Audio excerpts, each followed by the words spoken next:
लाभले आम्हास भाग्य बोलतो मराठी झालो खरेच धन्य ऐकतो मराठी झालो खरेच धन्य ऐकतो मराठी। आदरणीय व्यासपीठ यांना अभिवादन करण्यासाठी आज आपण इथे जमलो आहोत।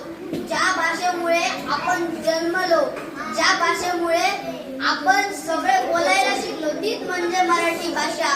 काही जण म्हणतात की इंग्रजी भाषा म्हणजेच खरी भाषा असते, पण हे चुकीचं आहे। ज्या भाषेत आम्ही जन्मलो तीच भाषा मराठी, तिला विसरू नाही शकत। धन्यवाद।